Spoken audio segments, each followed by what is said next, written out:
Good evening बच्चों, विद्यार्थियों, भाइयों बहनों। आजमगढ़ अलग ग्रामोदय आश्रम से मैं मास्टर रुद्र। हम लोग आज शुरू करने जा रहे हैं इनऑर्गेनिक केमिस्ट्री में P block elements. P block elements यानी कि क्लास 12th के बच्चे जो इस समय बोर्ड की परीक्षाओं में हैं, उनके कोर्स में पी ब्लॉक एलिमेंट्स है। और पी ब्लॉक एलिमेंट्स कहाँ से कहाँ तक है, क्या क्या 11th का पोर्शन है पी ब्लॉक में और कौन सा पोर्शन 12th में है, हम एक एक चीज बेसिक स्टार्टिंग के साथ पढ़ेंगे।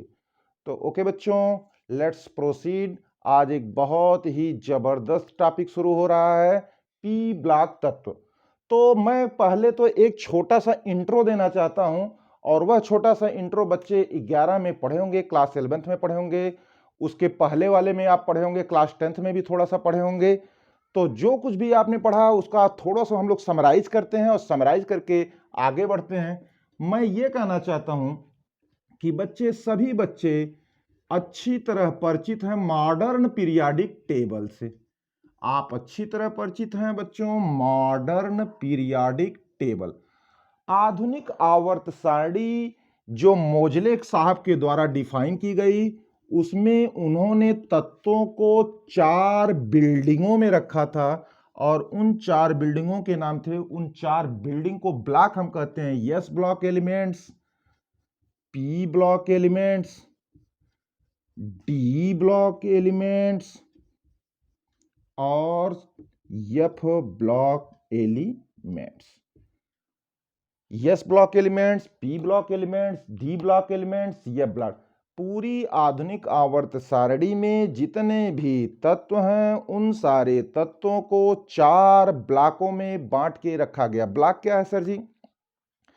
जस्ट इमेजिन कीजिए कि जब आप किसी विशिष्ट प्रशासनिक भवन या किसी ऐसे सरकारी रेजिडेंस में आप प्रवेश करते हैं, तो आप वहां पाते होंगे कि वहां पे जो उच्च अधिकारी वर्ग है, वहां पे जो निम्न कर्मचारी वर्ग है, तो अधिकारी वर्ग जो रहता है वह एक साइड रहता है और कर्मचारी वर्ग जो रहता है वह किसी दूसरे साइड रहता है। ऐसा नहीं आप पाते होंगे कि ऊपर अधिकारी रह रहा है, नीचे कर्मचारी रह रहा है, उसके बेसमेंट पे फिर अधिकारी रह रहा है। जी नहीं, कोई एक निश्चित सुनिश्चित तरीका होना चाहिए। और बच्चे 11 में बहुत वेल डिफाइंड पढ़े हैं।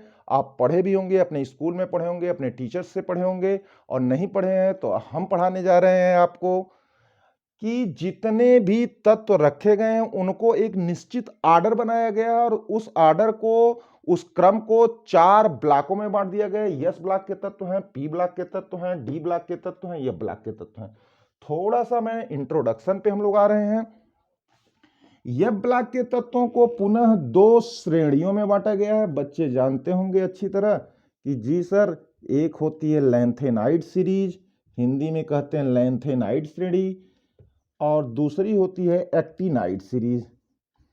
जी, इसको बोलते हैं लैंथेनाइड श्रेणी। पढ़ेंगे हम लोग जहां पे आएगा, ये है बाबू एक्टिनाइड श्रेणी। अच्छा, यस ब्लॉक के तत्व, पी ब्लॉक और डी और एफ। हम कैसे पता लगाएंगे कि कोई भी एक अनजान तत्व आपके सामने आ गया? यदि आपको उसका एटॉमिक नंबर और इलेक्ट्रॉनिक कॉन्फ़िगरेशन करने आता है बच्चों, तो आप पता लगा सकते हैं किसी तत्व का ग्रुप नंबर क्या है, पीरियड नंबर का क्या है, और वह किस ब्लॉक में लाई करता है। यानी कि किसी तत्व का इलेक्ट्रॉनिक विन्यास यदि बच्चे करने में सक्षम हैं, आपको अच्छी तरह आता है, आप बाउ के नियम को आप खींचना जानते हैं टेढ़ा मेढ़ा, तो आप बेहतर बता सकते हैं कि वह तत्व किस ब्लॉक का होगा। आप बता सकेंगे कि वह तत्व किस समूह संख्या, किस वर्ग संख्या, किस ग्रुप नंबर का रहेगा। आप बताने में सक्षम होंगे कि वह तत्व किस पीरियड, किस आवर्त से बिलोंग करेगा। तो आज हम लोगों की टॉपिक है, ये क्लास 11th में पोर्शन है। और पी ब्लॉक जो होता है बच्चों, थोड़ा सा इंट्रोडक्शन हम लोग दे रहे हैं जी। पी ब्लॉक एलिमेंट्स क्या होता है? तो मैं पी ब्लॉक एलिमेंट्स में पहले तो ये कहना चाहता हूं कि इन सब की डिफिनीशन क्या होती है। यदि अंतिम electron, if the last electron enters in the s orbital of the outermost shell, यदि बाह्यतम कोश के यस कक्षक में अंतिमवा इलेक्ट्रॉन जा रहा है, फिर से सुनिए, यदि अंतिम इलेक्ट्रॉन यस कक्षक अंतिम कोश के यस कक्षक में जा रहा तो यस ब्लॉक का तत्व है। यदि अंतिम इलेक्ट्रॉन पी कक्षक में अंतिम कोश के पी कक्षक में जा रहा तो पी ब्लॉक है। यदि अंतिम इलेक्ट्रॉन अंतिम कोश के लास्ट कोश जो है आउटर मोस्ट सेल है उसके डी कक्षक में जा रहा तो वह डी ब्लॉक का तत्व होगा। सेम वही बात यहां पर है। फिर इसको हम डिवाइड कर दिए लैंथेनाइड और एक्टिनाइड। आज हमारी टॉपिक है पी ब्लॉक तत्व कौन होते हैं। तो हम यहीं से शुरू करते हैं। आप इतना स्क्रीनशॉट लीजिए। थोड़ा सा ये हमारी कुछ बातें हुई, हम लोग अब डिटेल में, आज चूंकि हेडिंग ही हमारी है, हमारे चैप्टर का नाम ही है पी ब्लॉक के तत्व। इंट्रोडक्शन थोड़ा मोड़ा जो हुआ, अब हम लोग अपने इंट्रोडक्शन को थोड़ा प्रोसीड करते हुए आगे बढ़ाते हुए पूरा परिचय लेते हैं। तो हेडिंग बना लें बच्चे, पी ब्लॉक के तत्व।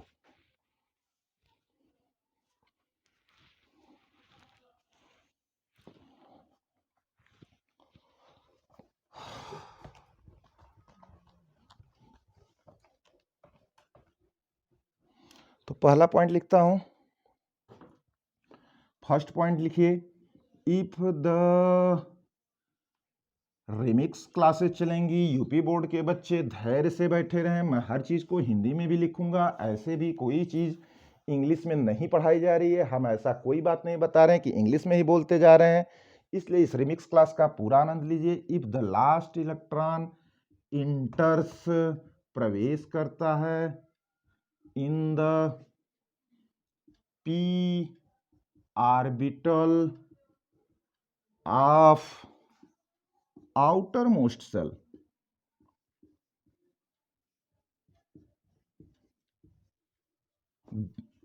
it is called p block element. It is called p block elements.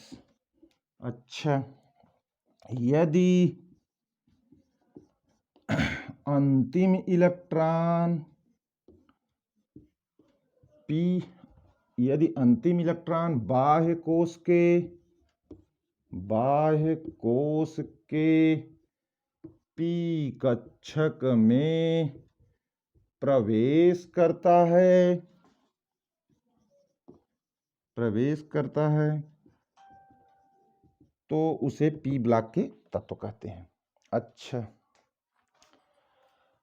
P block के जो पी ब्लॉक के तत्व हैं बाबू, दूसरा पॉइंट, ये इतने मॉडर्न पीरियाडिक टेबल में 13th परिवार या थर्ड ए परिवार इसको कहते हैं, 14वां परिवार है, 15वां परिवार है, 16वां परिवार है, 16th है, 17वां परिवार है, 18वां परिवार है।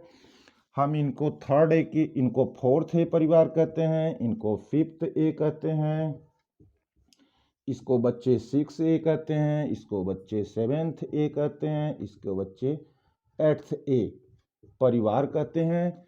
इस परिवार का अलग ही नाम है नोबल फैमिली। अक्री परिवार, बहुत ही सीधे साधे प्यारे इंसान इसमें रहते हैं, क्योंकि वह किसी से मार झगड़ा रिएक्शन नहीं करते हैं, इसीलिए दे आर इनएक्टिव। 13th ए परिवार, 14th ए परिवार, 13, 14, 15, 16, 17 या 18th कहा जाता है 10 जोड़ के, या third A, fourth A, fifth A, sixth A, 7th A, 8th ए कहते हैं। इतनी बातें पढ़ने के बाद मैं एक चीज और कहना चाहता हूं कि जो ये वाला पोर्शन है, कौन सा पोर्शन है, 13वां परिवार, 14वां परिवार यानी कि थर्ड ए परिवार और फोर्थ ए परिवार, ये क्लास 11th का पोर्शन है, और 15वां, 16वां, 17वां, 18वां, फिफ्थ है, सिक्स्थ है, 7th और 8th है नोबल अक्री परिवार। जी, इसको जीरो परिवार भी कहते हैं, जीरो फैमिली भी कहते हैं। अच्छा, आगे डिटेल करेंगे। ये जो पोर्शन है बाबू, ये क्लास 12th का है।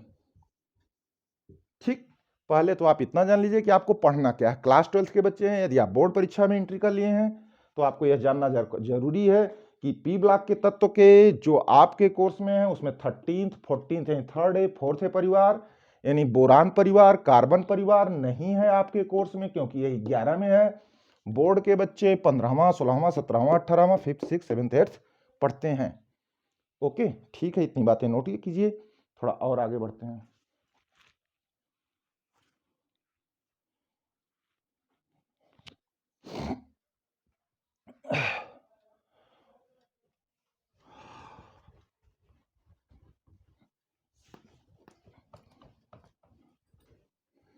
फिर से सुन लीजिए एक बात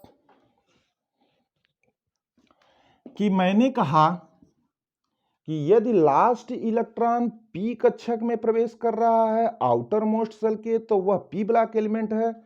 तो भाई साहब हीलियम पी ब्लॉक का है, लेकिन इसका अंतिमवा इलेक्ट्रॉन यस उपकोष में प्रवेश कर रहा है। इसका मतलब कि यह पी ब्लॉक का तो है, लेकिन अंतिमवा इलेक्ट्रॉन पी कक्षक में नहीं जा रहा है। यह पी ब्लॉक में तो है, लेकिन अंतिमवा इलेक्ट्रॉन पी कक्षक में नहीं जा रहा है, इसलिए हम हीलियम को कहते हैं अपवाद। पी ब्लॉक का यही अपवाद है जिसमें अंतिम इलेक्ट्रॉन नहीं जा रहा है। तीसरा पॉइंट हो गया। अब मैं कुछ बातें बता रहा हूं, इसमें बड़ी नोटेबल बात है कि पी ब्लॉक का जो तत्व होता है, जो पी ब्लॉक होते हैं, पी ब्लॉक के जो तत्व P block have, P block have रखता है, क्या रखता है, इसमें सॉलिड भी पाए जाते हैं, इसमें लिक्विड भी पाई जाती हैं, इसमें गैसियस तत्व भी हैं, इसमें मेटल्स भी हैं, इसमें नॉन मेटल्स भी हैं, और भाई साहब और कौन है, मेटेलॉइड्स भी हैं। हिंदी में थोड़ा बता दीजिए सर, ठोस द्रव गैस धातु अधातु और उपधातु। चलिए ठीक है, ये इसका एक नोटिफिकेशन है। यस ब्लॉक में ये बात नहीं है, पी ब्लॉक में है, तो मैं आपको मेंशन कर रहा हूं कि पी ब्लॉक का जो एक लंबा चौड़ा थर्ड है, फोर्थ है, फिफ्थ है, सिक्स्थ है, सेवेंथ है, एट्थ है, जो ये 6 लोगों का एक लंबा चौड़ा परिवार है, इसमें ठोस द्रव गैस मेटल्स नॉन मेटल्स मेटेलाइट्स उपधातु धातु अधातु ठोस द्रव गैस सब पाए जाते हैं। कहां कहां पाए जाते हैं, अभी जब हम लोग ड्रा करेंगे पिक्चर तो हम लोग इन बातों को मेंशन करेंगे कि क्या क्या है। ठीक है, तो थोड़ी सी और बात आ जाते हैं, थोड़ा सा और आगे बढ़ लेते हैं। कैसे आगे बढ़ लें, इसको मिटाते हैं तब आगे बढ़ते हैं, क्योंकि कुछ एक चार्ट बना लेते हैं हम। कौन सा चार्ट बनाते हैं सर, ये थर्ड ए बनाते हैं, फोर्थ ए लिखता हूं,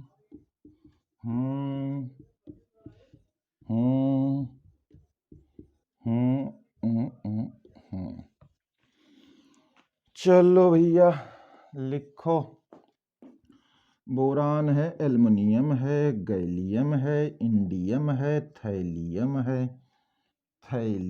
है, boron, aluminium, gallium, indium, thallium. Carbon है, सिलिकॉन है, जर्मेनियम है जी, थोड़ा सा मुझे सही लिखना चाहिए। कार्बन है, सिलिकॉन है, जर्मेनियम है, टिन है, लेड है। इसमें कौन है, चौथे पांचवें परिवार में से लिखिए। नाइट्रोजन है, फास्फोरस है, आर्सेनिक है, एंटीमनी है जी, बिस्मथ है। छठवां लिखो, ऑक्सीजन है, सल्फर है, सेलेनियम है, टेल्यूरियम है, पोलोनियम है जी। इसमें लिखो, फ्लोरीन है, क्लोरीन है, ब्रोमीन है, आयोडीन है।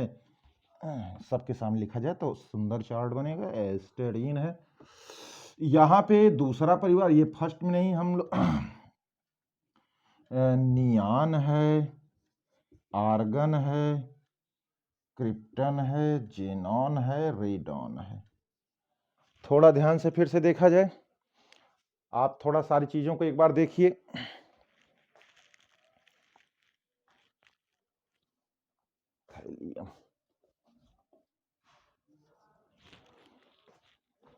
थोड़ा एक बार आप लोग देख लीजिए।